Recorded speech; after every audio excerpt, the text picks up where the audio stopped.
The box hit the locker room floor with a thud that echoed like a missed tackle, spilling its contents across the scuffed tiles. Shiny new shoulder pads, helmets gleaming under the fluorescent buzz, and then, tucked in the foam like a forgotten grenade, a single faded photograph that fluttered out and landed face up at my feet. Coach Harlan's voice cracked through the chaos, raw and unguarded for the first time in 20 years. Jesus, boys, that's private. In that frozen second, as 20 pairs of eyes locked on the image of a younger Harlan, arm in arm with another man under a confetti-strewn goalpost, kissing like the world was ending, I felt my chest tighten. Not with shock, but with a pull I'd been fighting since freshman orientation, the kind that whispers your secrets back to you in the dead of night. I was Jake Harlan, no relation to the coach, thank God, or it'd be one hell of an identity crisis.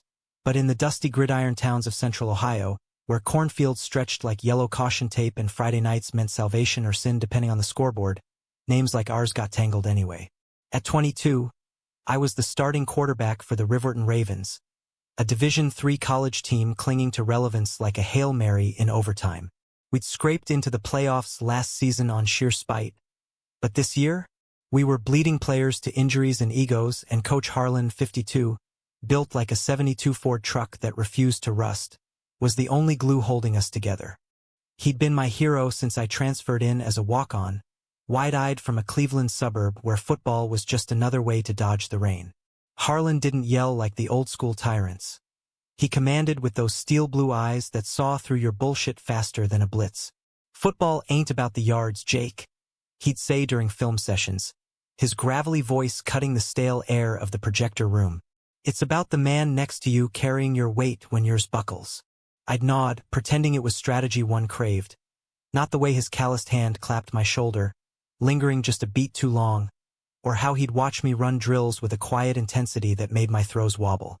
That afternoon in early September, the air thick with the promise of fall and the stink of fresh-cut grass, we'd gathered in the locker room after a brutal practice.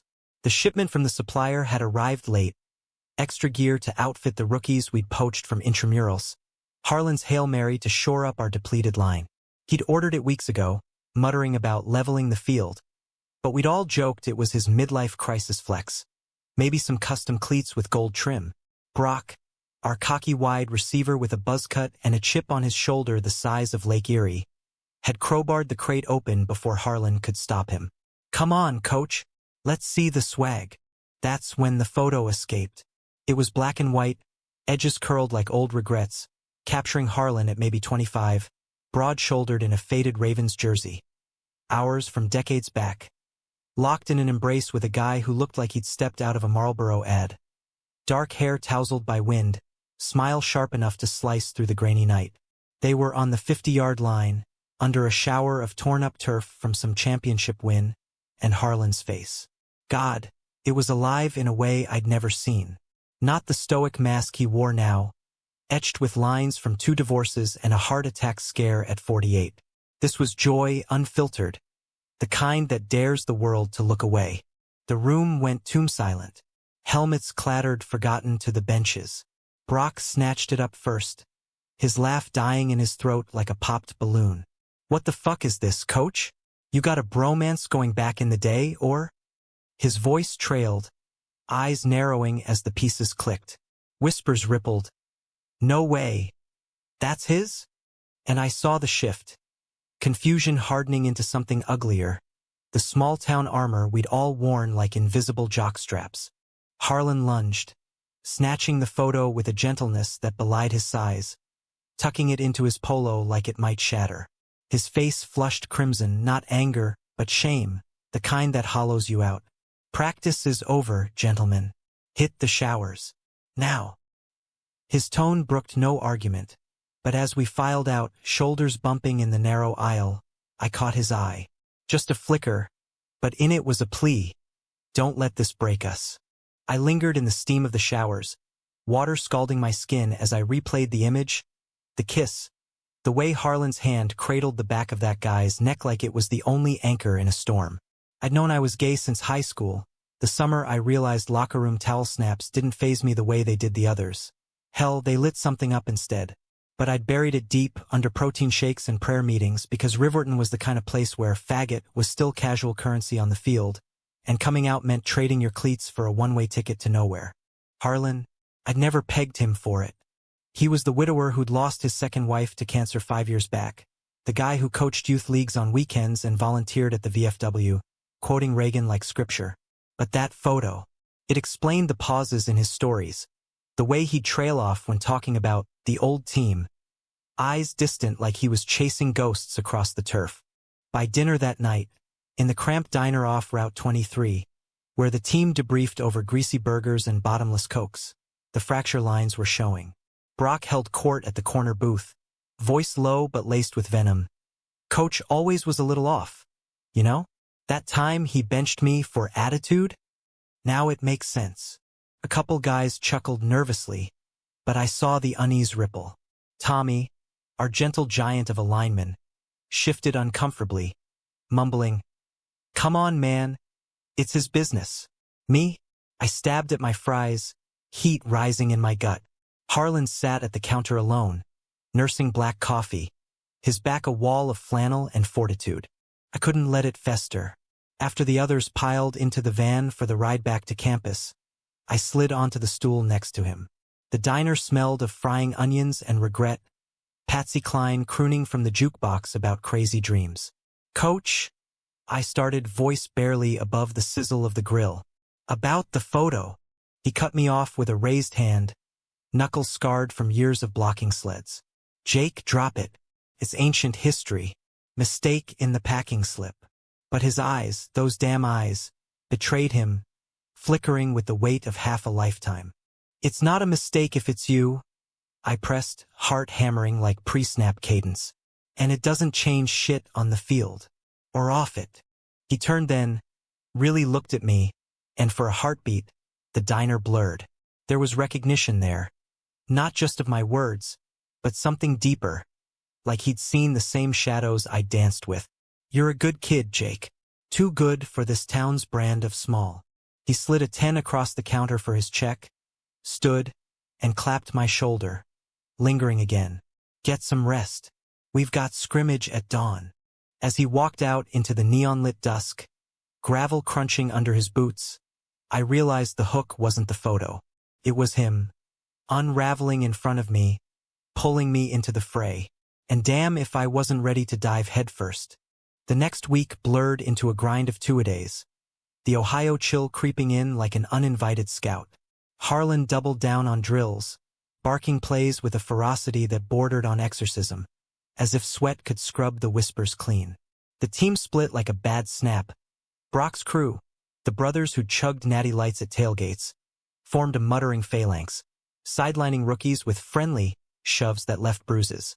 Tommy and a few others stayed loyal, but the air crackled with unspoken accusations, practices devolving into fumbled handoffs and missed blocks.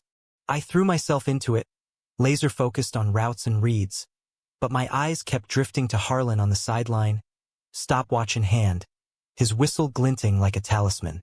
We'd talk after, in the empty weight room where iron clanged like distant thunder. "What's eating you, Jake?" he'd ask one evening, spotting me on bench presses, his grip steady on the bar. I'd grunt through reps, the burn a welcome distraction from the truth. That photo had cracked something open in me, a longing I'd armored against since realizing crushes on teammates weren't phases. "It's nothing," I'd lie, racking the weights with a clang. But one night, as rain sheeted the windows and the campus clock tower told 11, I broke. "That guy in the picture, who was he?" Harlan froze, towel slung over his shoulder, sweat tracing the lines of his neck. He sank onto the bench, elbows on knees, staring at the floor like it held the playbook to his soul. "His name was Eddie. We played together at Riverton, back when dinosaurs roamed these fields. Best damn cornerback I ever saw. Quick as sin, heart of a lion." His voice softened, threading with memory. "We won state that year, and after, well, kids do stupid things under stadium lights. Thought it was forever. What happened?" I whispered, perching on the adjacent bench, close enough to smell the salt of his effort mingled with Old Spice. "Life, he said flatly, but his jaw tightened. Eddie got drafted, went pro for a cup of coffee with the Browns. I stayed, married my high school sweetheart because that's what you did. Buried it all when she asked why I never smiled at parties. He died in a car wreck, 89. Drunk driver. I got the photo in the mail years later from his sister. Kept it because, hell, Jake. It was the only proof I wasn't dreaming. The weight room felt smaller, the rain a curtain sealing us in. I reached out, tentative, my hand covering his, rough, warm, trembling faintly. He didn't pull away. You're not dreaming now, I said, voice thick. Our eyes met, and in that charged silence, the air hummed with possibility, the kind that rewrites your playbook mid-game. From there, it unfolded like a slow-motion replay. Stolen moments in the film room, where I'd review tape, while Harlan's knee brushed mine under the desk, his commentary laced with double meanings only we caught. Walks along the Scioto River after dark, where fireflies danced like errant sparks and he'd talk. Not just football, but dreams deferred, the ache of Sundays alone. I'd share my own fragments. The terror of sophomore year, locking myself in a bathroom stall during prom because the tux-clad boy across the gym made my world tilt. You're brave, Jake, he'd murmur, our shoulders touching on a splintered bench. Braver than I ever was. Romance bloomed quiet, American as apple pie under threat. A brush of fingers over Gatorade bottles. A note slipped into my locker.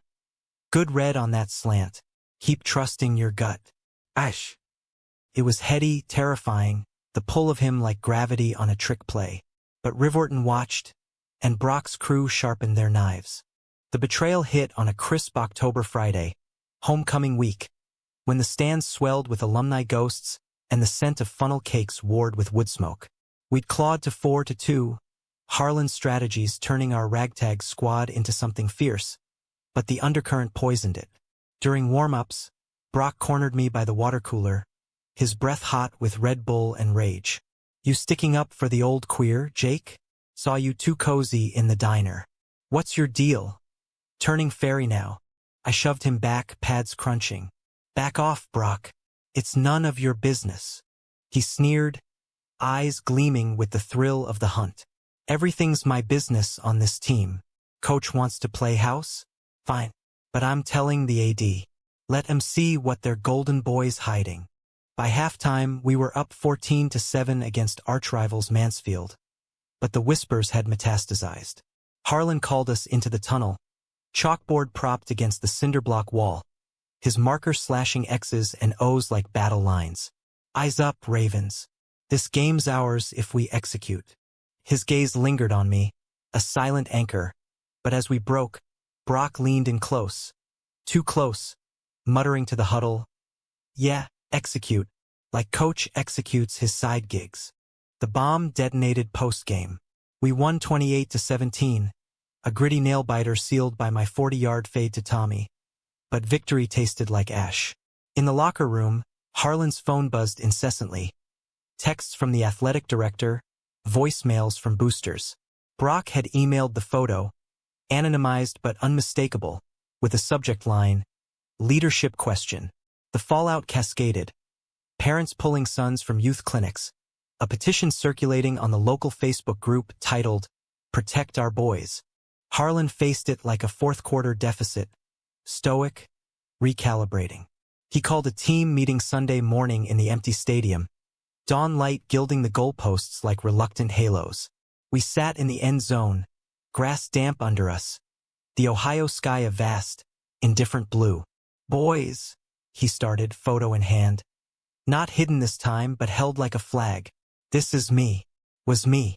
Eddie and I. We loved fierce in a time when that got you sidelined for life. I hid it because I had to, for the game, for you all. But hiding's no way to win. Brock scoffed from the back, arms crossed. This ain't about winning, coach. It's about trust. You've been lying to us. The words landed like a cheap shot, and I surged to my feet, fists clenched. Lying? He's poured his soul into this team while you've been chasing likes on Insta. If anyone's betraying, it's you, Brock. Outing him like some vigilante because it strokes your fragile ego. The huddle erupted, shouts, accusations flying like errant passes. Tommy stood with me, then a rookie piped up, "Coach saved my spot last year." Man's solid. Fractures widened, but Harlan raised a hand, silencing the storm. "Enough. Football's a mirror, gentlemen. Shows you who you are when the hits land. Jake's right, Brock, you're off the roster. Not for this. For the poison you've spread. Rest of you, decide what reflection you want staring back." Brock stormed out, cleats thudding like thunder. But as the dust settled, something shifted. Guys nodded, clapped Harlan's back. Awkward. Real. Me? I stayed after, helping stack cones, the silence companionable. "You okay?" I asked, handing him a water bottle. He took it, our fingers brushing, a spark in the daylight. "Better than okay, kid. Feels like shedding old pads." Then softer. "Couldn't have done it without you calling the audible." We walked off the field together, shoulders aligned, the sun climbing high. Riverton raged in headlines, "Gay coach rocks local squad." But the boosters held. Enrollment ticked up from city kids seeking something real. Harlan came out fully that winter, a quiet piece in the dispatch. "Love's the ultimate play. Time to run it open field." As spring thawed the Scioto, our thing deepened. Not fireworks, but steady glow. Dinners at his cabin off campus, where he'd grill ribeyes and we talk Steinbeck by the fire pit. His laugh rumbling like a fair catch. Kisses came tentative, then sure, under the same stadium lights that had witnessed his youth, full circle in the American heartland. The surprise in that box? It wasn't just a photo. It was permission for Harlan to reclaim his story, for me to step into mine beside him. Betrayal stung. Conflict carved us raw. But in the end, it was humanistic as hell. Two men, flawed and fierce, finding the line through the chaos. The Ravens went undefeated next fall. But the real win? Hearts on sleeves, playing for keeps. And me? I threw the perfect spiral every time, knowing the man calling the plays had my back, and my heart, in the pocket. The off-season hit like a mercy rule, granting us 3 months to lick wounds and rebuild, on the field and off. Harlan threw himself into renovations at the old field house, a crumbling relic from the 50s he'd always called our war room. Slapping paint on lockers and patching the roof with a volunteer crew that included Tommy and a few diehards. I tagged along most weekends, hauling lumber in my pickup, the bed lined with coffee runs from the diner. It was our ritual now, unspoken but solid, work till dusk, then collapse on his sagging porch with beers and the crickets' chorus, the river murmuring secrets in the dark. One such evening, as fireflies blinked like Morse code across the yard, Harlan cracked open a scrapbook he'd unearthed during demo. Yellowed clippings from that championship season, Eddie's stats circled in red pen. "He had hands like vices," Harlan said, tracing a faded headline. "Ravens corner crushes Colts." His voice held that gravelly warmth I'd come to crave, laced with sorrow but not drowned in it. I leaned in, shoulder to his, the scent of sawdust and him wrapping around me like a down lineman's hug. "Tell me more," I urged, not pushing, just opening the door. And he did, stories spilling like overfilled coolers. Eddie stealing bases in summer leagues, their first awkward fumble toward something more during a bus ride home from state. Hands clasped under a shared blanket while the team snored. "Felt like defying gravity," Harlan admitted, closing the book with a soft thud. "Then reality sacked us." I nodded, my own history a lighter load but no less bumpy. My first crush was on this theater kid in high school, Tim, with eyeliner and a laugh that echoed. Wrote him notes I never sent. Folded them into footballs and burned them in the backyard. Harlan chuckled, low and knowing, his arm draping casual over my shoulders. The touch sent that familiar jolt, but now it lingered, evolving from spark to steady flame. We talked late into the night, barriers crumbling like the field house walls, until his head nodded against mine, and I guided him inside, the cabin's creaks our only witness. Word of us trickled through Riverton like runoff after a storm, gossip fodder for beauty parlors and bait shops. Mrs. Hargrove at the post office winked when I picked up Harlan's mail, slipping in an extra stamp with a rainbow flag etched faint. But not everyone's welcome mats were out. My folks, salt-of-the-earth types from Cleveland who'd driven down for Parents' Weekend, cornered me over pot roast at the campus cafeteria. Dad poked at his mashed potatoes, mustache twitching. Heard rumblings, son. That coach. You too tight. I swallowed hard, fork midway to mouth. Mom's eyes, soft but searching, added the weight. We just want you happy, Jake. But this town's got teeth. I came clean then, halting at first, then steady as a handoff. Harlan and I, building something real amid the turf wars. Dad's jaw set, but he reached across, gripping my wrist. Long as he treats you right, kid, and scores some wins. Mom teared up, hugging me fierce. Love you, quarterback. Call more. Their grace bolstered me, but the real test loomed with the alumni banquet. A black tie farce in the high school gym where boosters slapped backs and dissected budgets over rubber chicken. Harlan dreaded it, pacing his cabin like a caged lion. They'll grill me, Jake. How's the team? How's the personal life? I straightened his tie. Navy silk against his crisp white shirt, rare vulnerability in his eyes, and pulled him close. You've faced worse blitzes. We're in this formation together. The gym glittered under balloon arches, Ravens Forever banners drooping like weary cheers. Harlan worked the room with his trademark grip and grin, but I saw the tension in his knuckles whitening on champagne flutes. Brock's absence hung spectral. He'd transferred to a junior college upstate, rumor mill churning he'd mouthed off to the wrong booster. Good riddance, but his echo lingered in sidelong glances. Then the MC called Harlan to the podium for the keynote, legacy on the line, and the room hushed. He mounted the steps slow, adjusting the mic with hands that betrayed a tremor. Evening, folks. 25 years coaching these boys, and if there's one lesson. He paused, pulling the photo from his inside pocket. Not the crumpled one, but a restored print, colors coaxed back by a local artist. Gasps rippled, but he held steady. This is legacy, not just yards gained, but hearts risked. Eddie taught me that. And now, Jake, my partner, my co-captain off the field, reminds me daily. The gym froze, then fractured. Applause from the younger crowd, murmurs from the old guard. A silver-haired donor stood, glass raised. To bold calls, others joined, a wave cresting, but not all. A cluster of graybeards by the dessert table grumbled, one muttering loud enough. Ruining traditions. Harlan locked eyes with me across the tables, a nod like a snap count. I rose, weaving through chairs to stand beside him as he wrapped up. Football's about second chances. Here's to grabbing him. Backstage in the storage closet.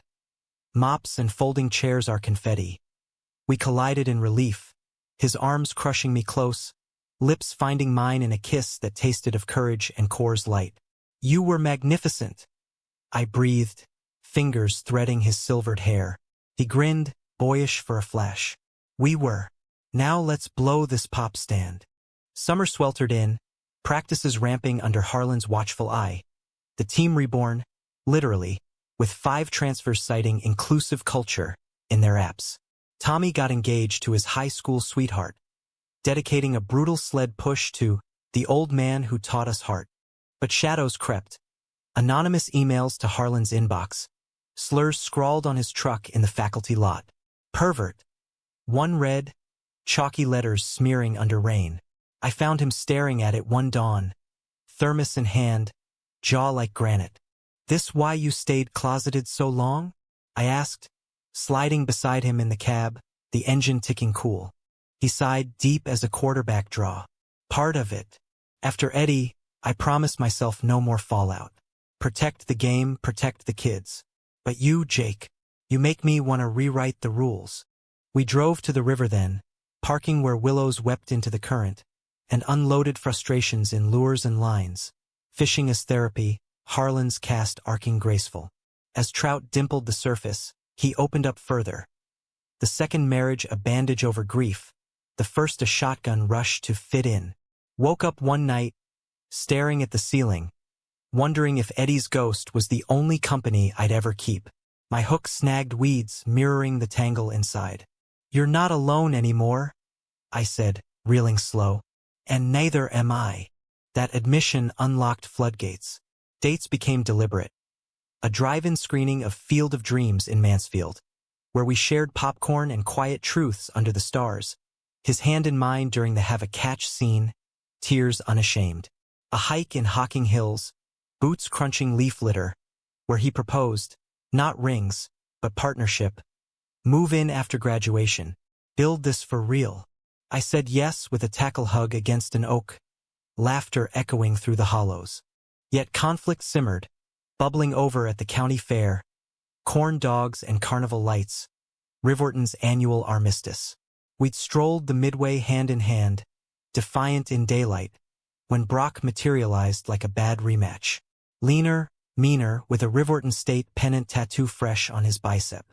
"Well, if it ain't the Lovebirds," he drawled, flanked by two meatheads from his new squad. "Coach grooming his golden boy?" Harlan stiffened, but I stepped forward, pulse thundering. "Walk away, Brock. You're not on the depth chart anymore." He laughed, bitter as burnt Midway funnel cake. "Nah, just scouting. Word is, donors are pulling strings, audit on the program, questions about ethics. Figured I'd lend a hand." The threat hung, venomous, his eyes raking us like turf marks. Harlan's voice cut steel. "You've got talent, son, but it's wasted on spite.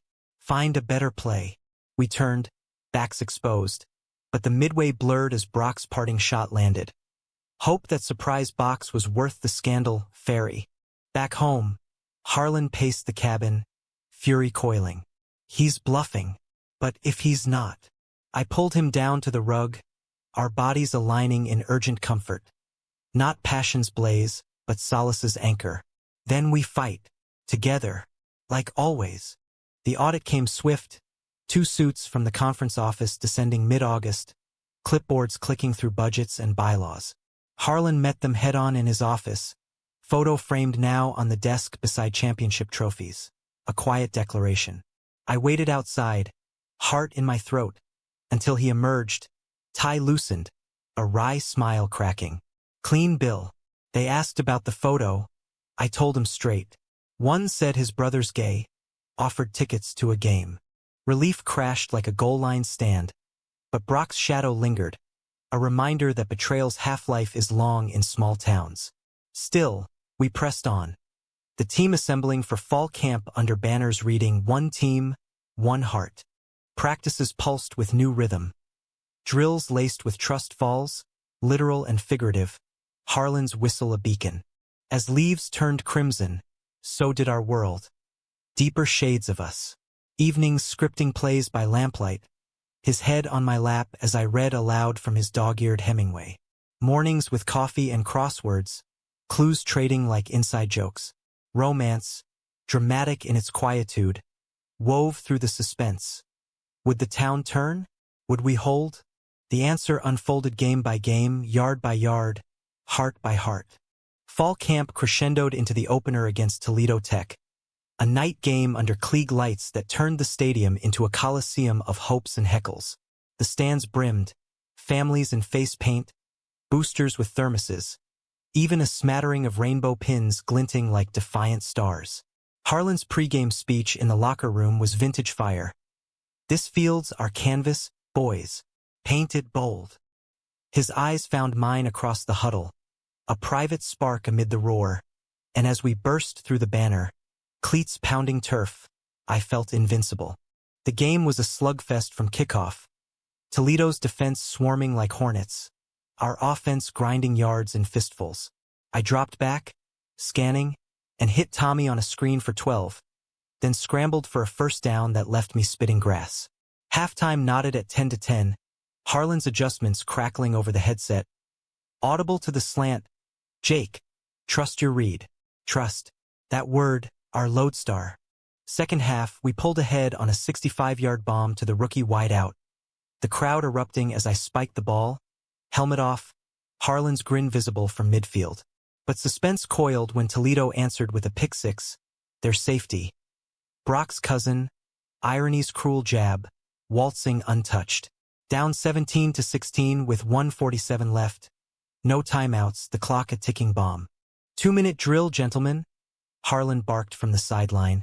Calm as Lake Erie on glass. Execute like it's etched in stone. I clapped for silence, called the play. Flea flicker to Tommy, then bootleg rollout. Snap. The handoff fake drew the linebackers in. I rolled right, pump faked, and lofted to our slot receiver streaking the seam. Touchdown. 22-17. Extra point good. The stadium quaked. Hugs ferocious under the video board replay. Post-game, euphoria reigned in the locker room. Gatorade showers, whoops echoing off tiles. Harlan pulled me aside in the corridor. Door clicking shut behind us. Hell of a call, partner.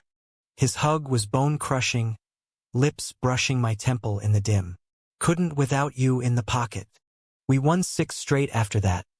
A streak that silenced skeptics and swelled gates. Media trickled in local rags profiling Harlan's Heartbeat Squad. A Columbus blogger dubbing us the Inclusive 11. Harlan fielded it with wry deflection. We're just blocking and tackling, folks. Loves the bonus coverage. Privately, though, doubt nod. One night, post-victory over Akron, as rain lashed the cabin windows, he confessed over whiskey neat. Sometimes I wake up wondering if I'm dragging you through mud. You're young, Jake. Whole leagues ahead. I set my glass down, cupping his face, thumbs tracing the silver at his temples. Mud makes diamonds, coach. And you're no drag. You're the wind at my back. We made love to the storm's rhythm. Not frantic, but profound, bodies mapping familiar territories with reverence, whispers of forever sealing the cracks. But drama brewed off-field, betrayal's sequel scripted by fate. The conference semis loomed against Kent State, but whispers hit. Brock, nursing grudges at his new school, had leaked old emails, Harlan's, innocuous coaching notes to Eddie from the 80s, digitized by some attic purge. They surfaced on a sleazy sports forum. Historic homo hoax? The spin was vile, twisting mentorship into scandal, boosters' phones lighting up with outrage. Harlan learned mid-film session, his laptop pinging with alerts. The room emptied fast. Guys murmuring support, but he sat stone still, scrolling the bile. I knelt beside him, hand on his knee. Ignore it. It's noise. Noise that costs jobs, he growled, slamming the lid. If the AD caves, the program's gutted. Your scholarship. My what? I snapped, heat rising. Screw the scholarship. I'm here for you, not the tuition. We fight this. The storm broke that week. Protests at the admin building, picket signs waving clean sport, a cable news van idling curbside. Harlan met the AD in a closed-door marathon, emerging hollow-eyed but unbowed. Suspended pending review, he told the team at emergency huddle, voice steady as rebar. But the plays are yours now, Jake. Run 'em true. Rage boiled in me, directed at Brock's ghost. I tracked his number from a mutual contact, a former teammate turned bartender, and fired off a text. This your masterpiece? Petty doesn't suit you. His reply pinged swift. Truth hurts, QB. Keep polishing his whistle. The interim weeks were agony. Practices on borrowed fields, Harlan coaching from the shadows via Zoom, his face pixelated but fierce. I helmed the squad, channeling his wisdom into every snap, but doubt crept. Fumbles mounted, morale frayed. Tommy pulled me aside after a sloppy scrimmage. We need the old man, Jake, and you need him too. He was right. Nights alone in my dorm, the bed vast and cold, I'd replay our moments. His laugh at bad puns, the way he'd hum Springsteen in the shower. Emotion crested in a midnight drive to the cabin, pounding rain like accusations. Harlan opened the door in sweats, hair tousled, pulling me into the lamplight. What are you? Can't do this without you. I choked, words tumbling. The team's half speed. I'm half myself. Come back. Fight. He held me there, threshold guardian, then stepped aside. Reviews tomorrow. If it's no, it won't be. Defiance surged, and we mapped strategy on the kitchen table, not just for the game, but us. Letters to boosters, social posts from players vouching integrity. Dawn found us entwined on the couch. Plans sketched amid takeout boxes. resolve hardening like quick dry turf. The hearing unfolded in a boardroom stiff with oak and old money. Harlan in his best blazer. Photo pinned to his prepared remarks like a purple heart. Witnesses filed in. Tommy on loyalty. The AD on budgets. Spotless. Even Mrs. Hargrove testifying to fine upstanding character. Brock's leak. Dismissed as irrelevant historical irrelevance. The suits deeming it protected speech, his not theirs. By noon, Harlan was reinstated, the room erupting in handshakes. Outside, media swarmed, but he waved them off, grabbing my hand public as a halftime score. No comment, except we're geared up and unbreakable. Kent State fell 35-21. Harlan back on the sideline, whistle shrill. Our embrace post-final gun broadcast live on local access. Romance amid the roar. A stolen kiss in the tunnel, cheers drowning the world. But the real climax brewed in the finals. Undefeated. Us versus Ohio U in Columbus Shoe, 50,000 strong. Suspense peaked pregame.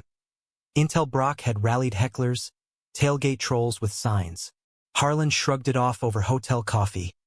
Crowd noise is just wind, Jake. Tune it out. Yet emotion simmered. His hand trembling on mine under the table, vulnerability raw. If we lose this, after all. We won't, I vowed, squeezing back. And win or lose, you're my MVP. The shoe thrummed electric, scarlet waves crashing against our black and gold. Kickoff. Ohio U struck first. A 70-yard jaunt that silenced our pocket. Down 7-0, Harlan's eyes locked on mine from the box. Audible. I called Max Protect, rolled left, and threaded a dart to the end zone, tied. Yards piled. Hits landed. The clock a relentless foe. Fourth quarter. Tied 28 all. 2 o'clock left. Our ball at midfield. Sweat stung. Legs leaden. But Harlan's voice crackled in my earpiece. Flood right. Option pass. Trust the man open. Snap. Coverage bunched. I pitched to Tommy, who rumbled 22 yards before lateral to the rookie. Diving pylon. 34-28. Ohio's Hail Mary fell incomplete as time expired. The shoes roar flipping to our anthem. Pandemonium. Confetti blizzard. Teammates piling on. Harlan vaulting the rail to claim me in the end zone. Hug fierce, world blurring.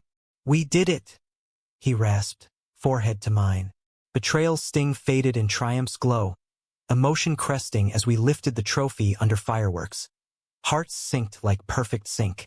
Yet the night's true drama waited in the quiet aftermath. The championship ring ceremony came months later. A Riverton Wright in the high school auditorium. Polished pews and podiums. The air scented with floor wax and fresh-etched gold. We defended the title in a blur of bowls and banquets. But this felt sacred. Family packed the rows, Harlan's sister flown in from Florida, my folks beaming from the third row. As QB, I presented the rings, slipping one onto Tommy's sausage finger, ribbing the rookies amid laughs.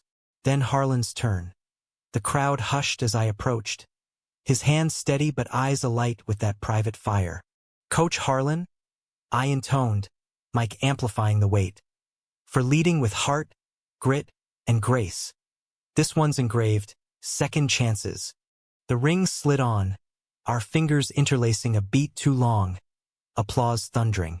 But offstage, in the green room with folding chairs and vending hum, he pulled me close. Engraved deeper than gold, Jake. You. Romance post-ceremony. A team bus to the diner for all-night eats. But we slipped away early, driving winding backroads to his cabin. Now ours, my lease broken, boxes half unpacked in the spare room. Snow dusted the eaves, first flakes of winter, and we built a fire in the pit, marshmallows toasting on coat hangers, stars pricking the velvet sky. Remember that box? Harlan mused, sparks dancing. Thought it'd bury me.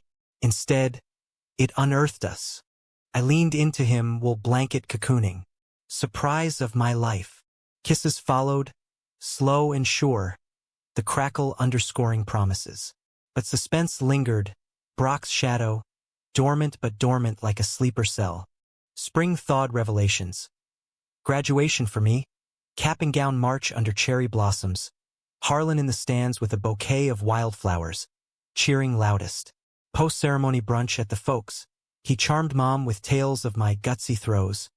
Dad with beer-fueled Browns talk. He's a keeper, Dad whispered later, clapping my back. Don't fumble this one. I didn't plan to. Job offers rolled in, coaching gigs at mid-majors, grad assistantships. But Harlan urged pause. See the country first. You and me, Route 66 style. We plotted it over diner maps. Chicago blues bars to Santa Fe sunsets. A sabbatical from whistles. But life lobbed curveballs. The university named Harlan interim head of athletics. A promotion laced with politics. More meetings than miracles, he griped, but pride swelled in me. Watching him navigate boardrooms with the same poise as goal lines. Drama ignited unexpectedly. Betrayal's encore via unlikely messenger.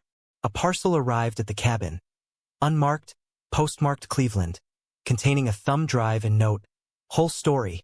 For the record. A friend. Harlan plugged it in warily. My arm around him as files bloomed. Scans of Eddie's letters, tender missives from training camp, audio clips of their late-night calls, voices young and yearning. Even Brock's forum posts, time-stamped with IP traces to his dorm. But the gut punch. A video, grainy camcorder footage from '88, Harlan and Eddie on a motel balcony overlooking the river, arms entwined. Eddie saying, "We'll make it, Harl. Out west, new team." Harlan paused it, face ashen. How the hell? The friend revealed via email trace. Eddie's sister, Marie, dying of the same cancer that took Harlan's second wife, purging her attic for closure. She'd seen the forum firestorm, reached out to a PI for Brock's dirt, and forwarded it all. Use it or burn it, her note read. But no, Eddie loved you unbroken. Emotion cascaded. Harlan weeping silent. First tears I'd seen. Shoulders shaking as I held him on the rug. All this time, I thought I'd erased him. Now it's everywhere. I rocked him gentle, murmuring nonsense comforts. He's here because you let him be. And me? I'm not going anywhere.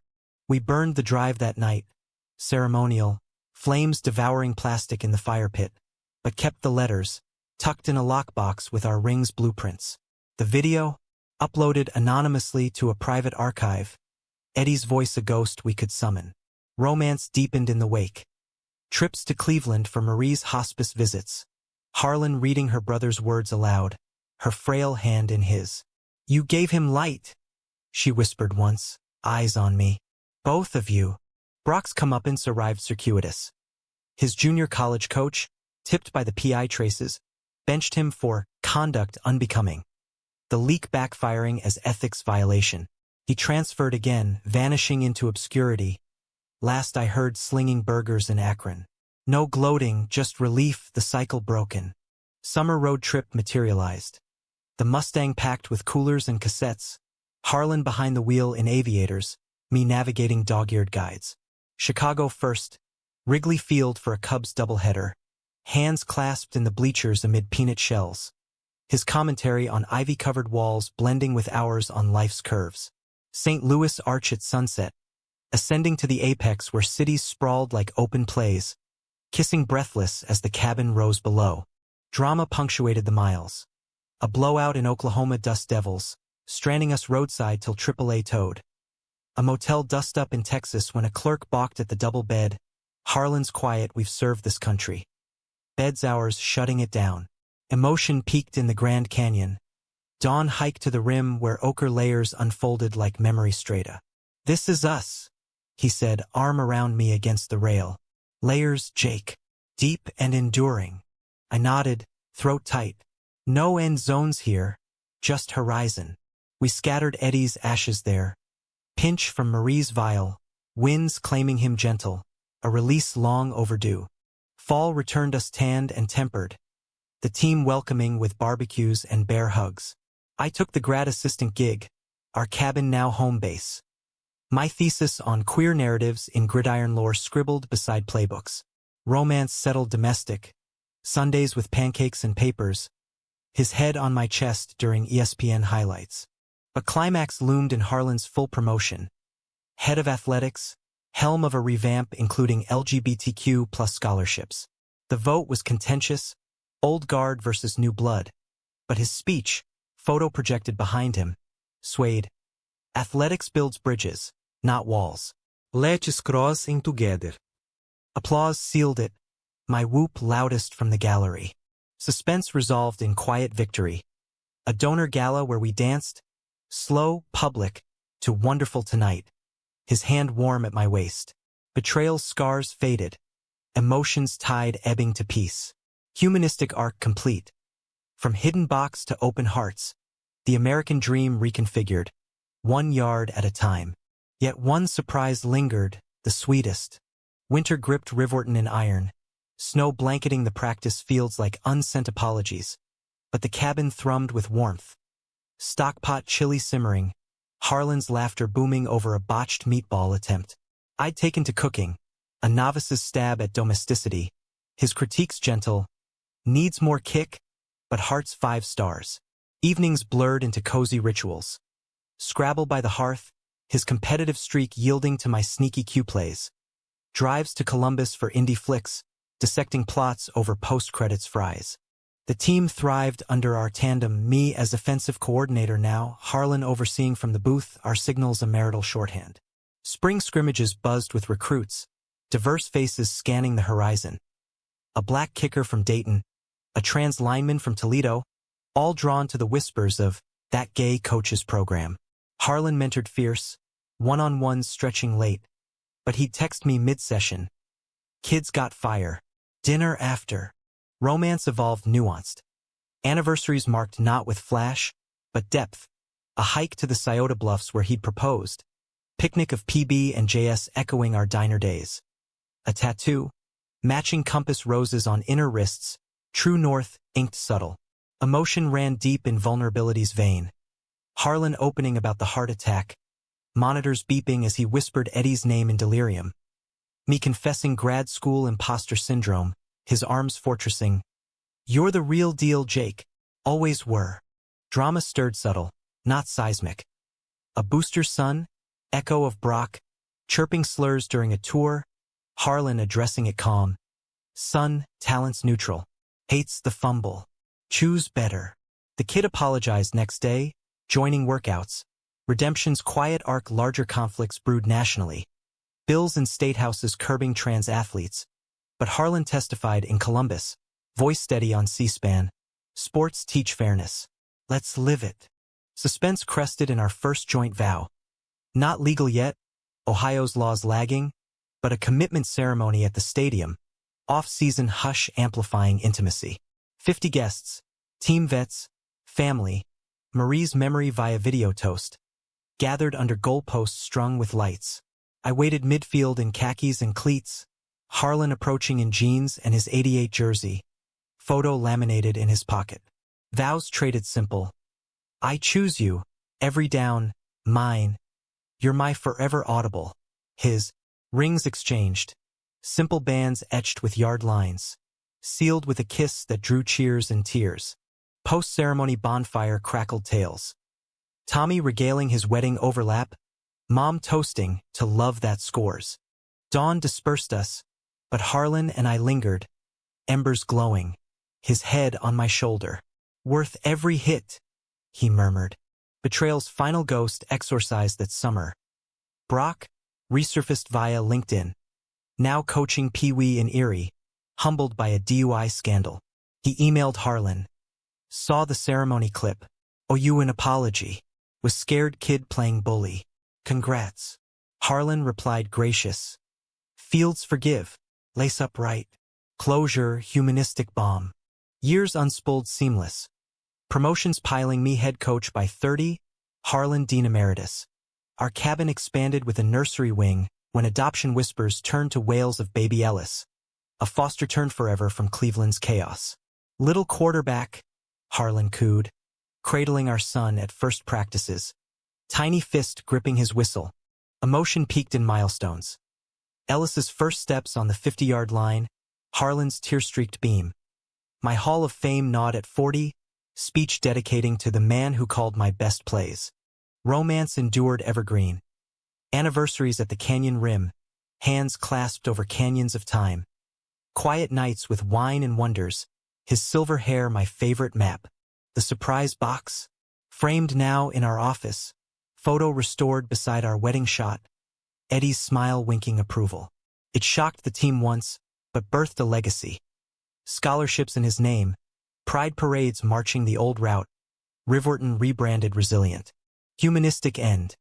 No tidy bows, but growth's grace. Harlan and I, graying side by side on stadium bleachers, watching Ellis scramble patterns, knowing love's the ultimate upset, defying odds, rewriting rules, one heartfelt huddle at a time. In America's heartland, where fields stretch endless, we ran open, unbroken, home. The Ravens roared on, but our story, eternal fourth quarter, clock stopped on joy.